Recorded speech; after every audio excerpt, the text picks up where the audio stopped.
Well guys, look what I just bought here. I just bought another bike.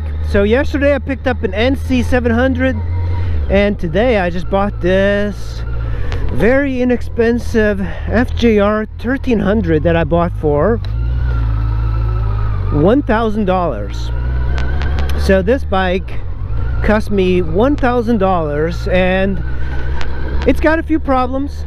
It's got a few things that are wrong with it, but man, it's comfortable.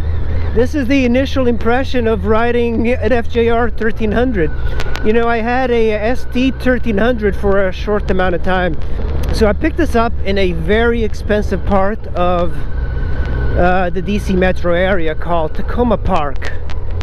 And man, this thing is comfortable. The wind protection is amazing on this, and I love getting good deals on bikes. So the guy, you know, the backstory is that the guy's from Alaska and he moved here, and around this area it's a little bit of a tricky situation because it's very expensive and people have no garages here. So this bike kind of suffered a little bit from being outside, and you can see it. It just it's kind of dirty and it's missing a few things, so I'm gonna have to repair it. I see the windscreen moving around a lot, but this is a 1300cc shaft driven motorcycle, and I like it already, man. It's comfortable. It is comfortable, and this is a rough road. It's like much smoother than the NC700. There's things I'm gonna have to do. The plastics, they're kind of like, there's a couple of broken things, missing bolts. There's the battery that needs to be replacing. The fork seals are leaking. At least the left one is leaking. So that's something that I need to look at. And today is kind of a terrible day here in the DC area. The mirrors here. So, you know, when you find a bike like this, an fjr1300, this one's got 49,000 miles. If you don't know about this bike, this is a missile.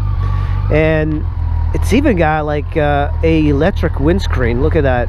But there's something broken over there. Look at that. Yeah, there's the metal piece that broke off. It's a very comfortable bike. It feels very similar to my ST1300, but a little bit sportier. There's a little bit more of a lean in. So it could be that it's not the right thing for a lot of people, but a lot of people think this is a sport touring bike, and it is, but it's a fast sport touring bike, shaft driven. I believe it's got 140 horsepower, so it feels a little bit faster than most people think. I think a lot of people have forgotten these bikes because everybody wants like the newest and greatest, and I think the trend now is getting adventure bikes, large adventure bikes. So these things are often neglected. People get them, people forget them, and they make great buys. You can get actually an fjr1300, and I mean, this thing takes off. You can get an fjr1300 for, you know, $3,000, and it doesn't need any work. It just it's a fantastic bike, and it's a fantastic sort of build. Even if you were to make this a, man, look at I can feel the power of this bike. This thing is a rocket. You could make this a naked bike and you would have a 1300cc modern or relative modern motor with a shaft drive. I mean, this thing would be a fantastic build for cafe racers and stuff. I like it just the way it is. I'm not into like changing bikes very much. Holy cow, this thing is so fast. The ST1300 felt very different. So when you compare the ST1300 to this FJR, the ST1300 feels cool. The motor feels like a little bit more different because the ST is a V4, and it's a V4 sideways, so it's even cooler. But what I didn't like about the ST was that it had a very strange high-speed wobble. At around 110 miles an hour, the front end would shake, and a lot of people did correct those problems in later models, but to me that's just a shoddy design. And even with the ST, there was so many accidents due to the because, you know, cops, I think in France or England, used ST1300s for police work, and there was a couple of motorcycle related deaths dealing with the ST1300. So they did a lot of recalls, and eventually Honda did own up to this. So there is a very big fault with the ST1300 that most riders would not even care about, because not everybody goes 100 miles an hour, but cops do, because I guess they need the power. Man, this bike is so smooth. And you know, there's a couple of things. You know, it's from 2005, and my V-Strom was from 2006. And the clock is just so dated on this. Look at the turn signals. They're so large and obnoxious. There's some like weird thing, and they're still using the checkered pattern for the turn signals. That's kind of odd. You know, I'm wearing regular pants, and the wind protection on this thing is so good that my legs are not even getting that cold. But it's kind of antiquated. The cluster up front looks really passe. I do like the NC700s and CB500s clocks, but they're much more modern, of course. I believe like 6 or 7 years more. 49,000 miles, that's not a bad price for this. I do just have to fix the plastic on this, but it's an extremely good bike. It's an attractive bike, and the good thing about the FJR as opposed to the ST1300 is that it looks good without the bags. So right now I don't have the bags on, and it looks pretty fantastic. But the ST1300, when I had it, if you remove the bags, they look like dog shit. They really look bad. If I want to keep this bike just based on its speed, it's a little bit too fast for most roads. This thing is fast. And when you compare it, an FJR 1300 to a V-Strom, it's very different. But people get very upset at me for comparing them, but you can always compare it. As a motorcyclist, you kind of compare everything to other bikes, and I've had a lot, so I like to compare one to the other. Of course, the closest competition to this would be the ST1300. But look at those blinkers. You see how big they are? Of course, they have a little digital dash on the side.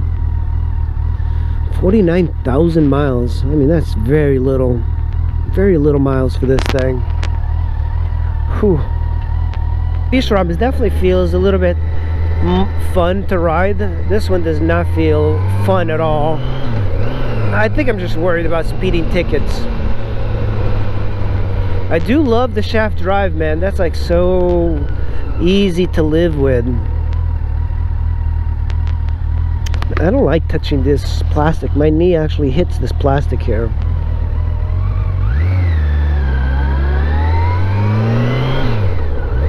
Man, it shifts so smooth.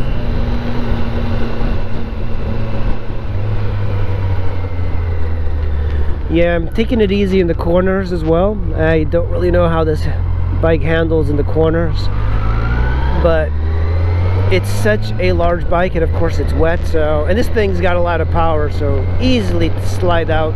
Oh, look at this. I have two bikes now in the garage. Yesterday I bought that one, and today I bought this one. This is a FJR 1300cc bike, and you can see my scooter is gone. I also sold it yesterday.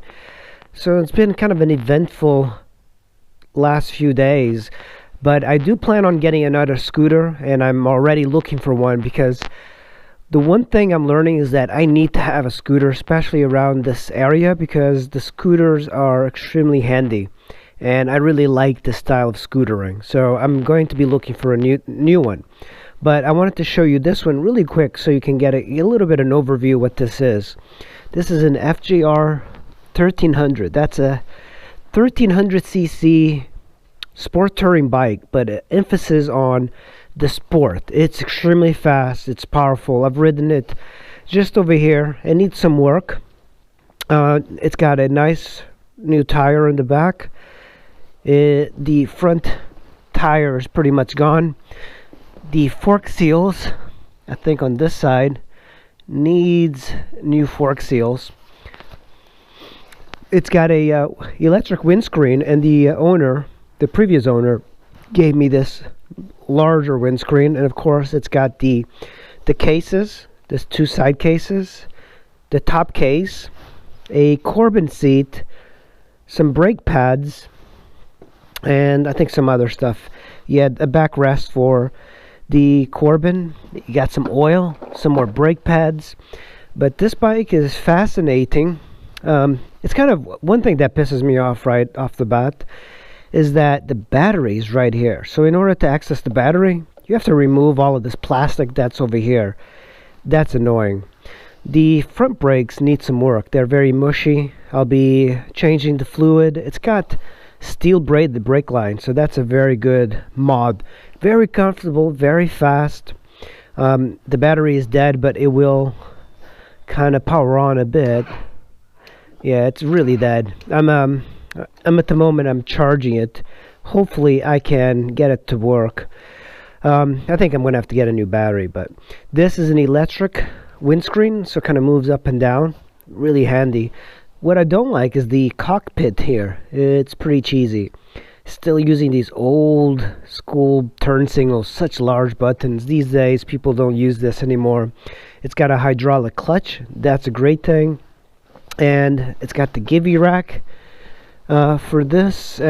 Dual exhaust looks really good. One of the things I like about this particular model of the FJR is that it looks good without the bags. And if I put the bags on, it looks great as well. Also, another super benefit is that it's the shaft driven bike.